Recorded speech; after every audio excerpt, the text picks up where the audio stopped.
Vascaíno do Cerrado.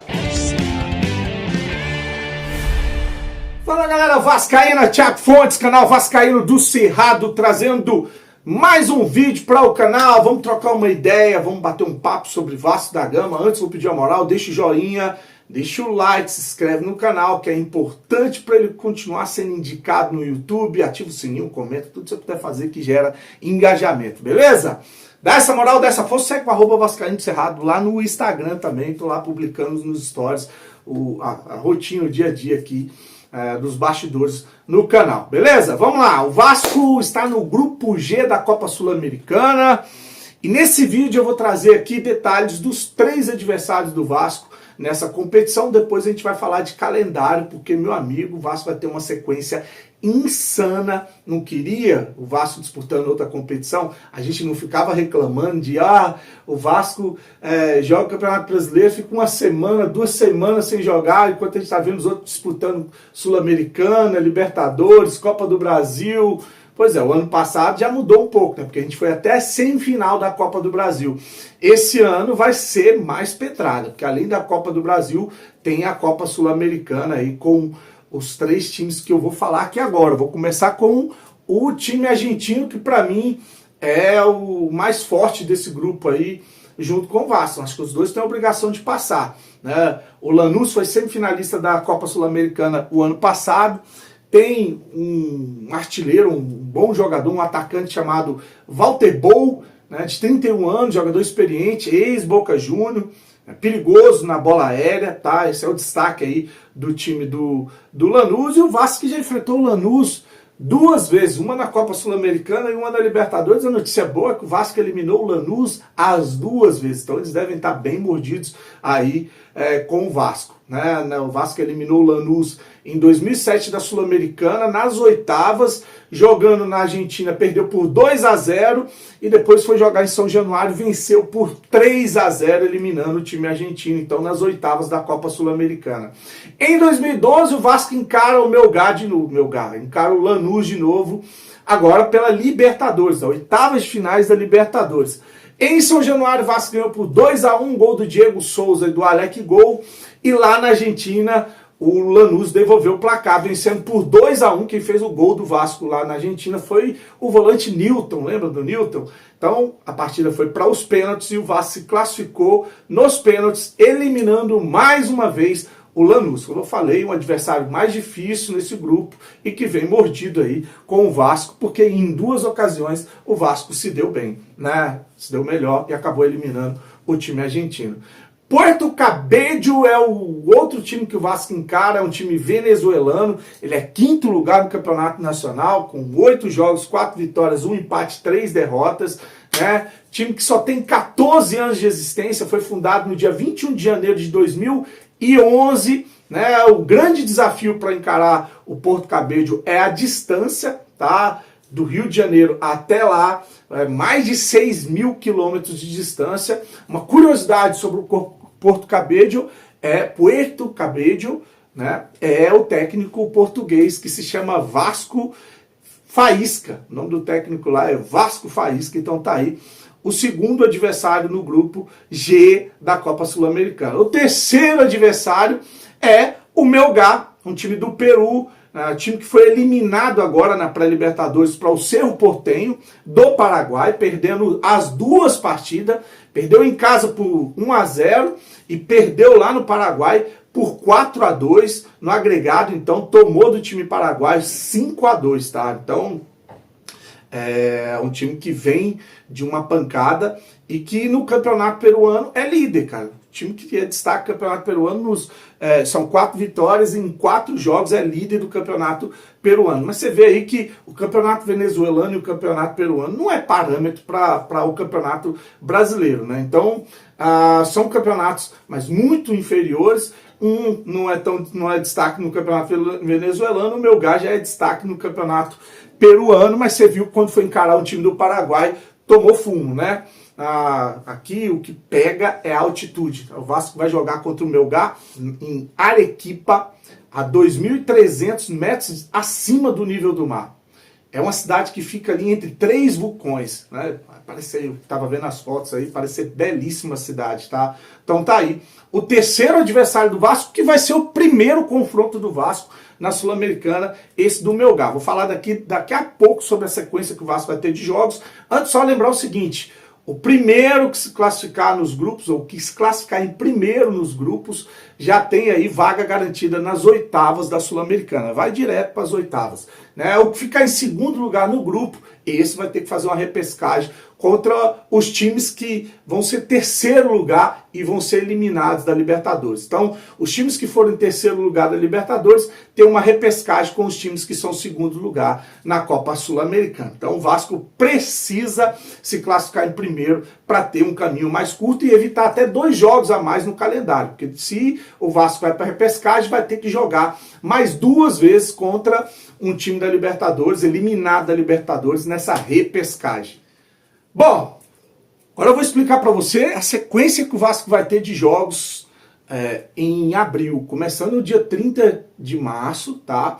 Em 27 dias o Vasco vai fazer 9 jogos, 9. Me preocupa muito a questão física, a gente vai falar sobre isso depois, né? Tem a questão física, tem também o uso de jogadores da base, que é outra coisa que me preocupa, tá?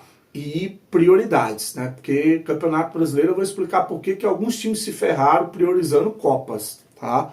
Então, vamos lá. Vamos começar com a sequência que o Vasco vai ter, que começa no Campeonato Brasileiro no dia 30, em São Januário, um domingo, estreia contra o Santos. Beleza? Santos, do Tiquinho, do Neymar, do Capetinha lá, do Soteldo, que é difícil demais de marcar, de Rolheiser, né? Um time aí que só não passou do Corinthians para ir para a final do Campeonato Paulista, inclusive com a ausência do Neymar, mas que fez um bom jogo contra o Corinthians.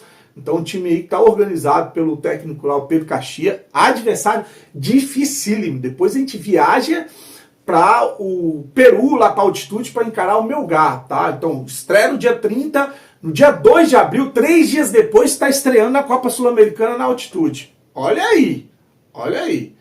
Depois que encarar o Melgar na altitude, vai para dia 5, dia 2, dia 5, 3 dias depois, vai encarar o Corinthians em Itaquera.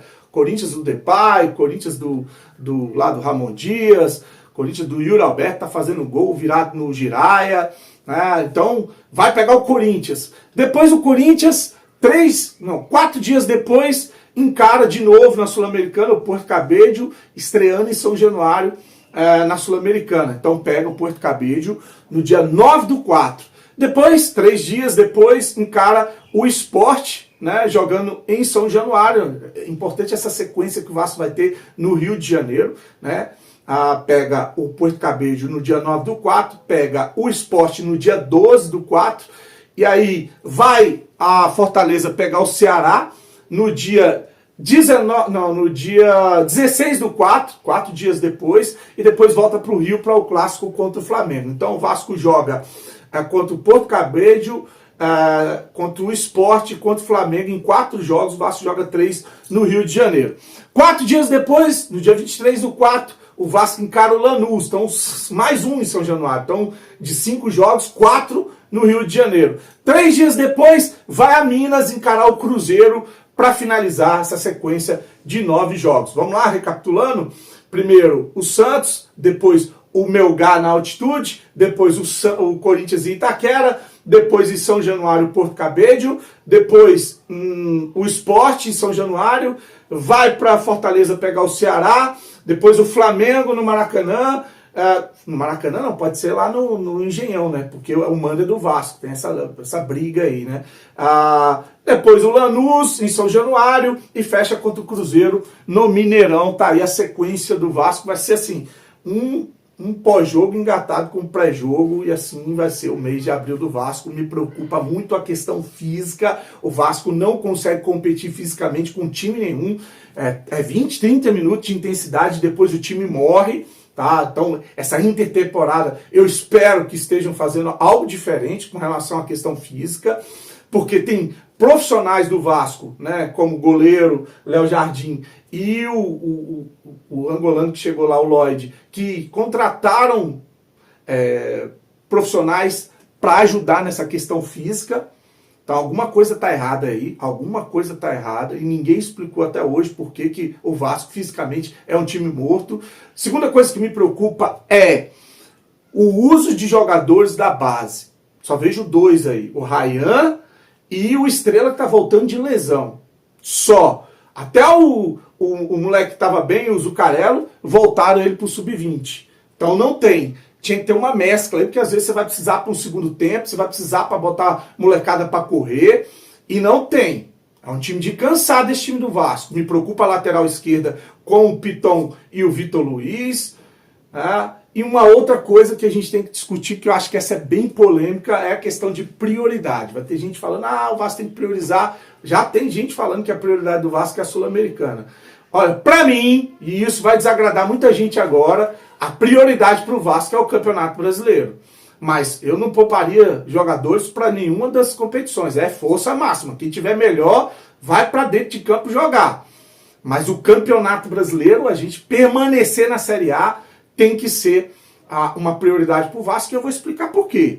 Porque o Atlético Paranaense foi priorizar a Sul-Americana, caiu. O Atlético Mineiro foi priorizar a Libertadores, não caiu, mas assim, por muito pouco. Na última rodada, se toma um gol do Atlético Paranaense, tinha caído para a segunda divisão. Então foi priorizar a Libertadores, deixou o brasileiro de lado e quase caiu para a segunda divisão.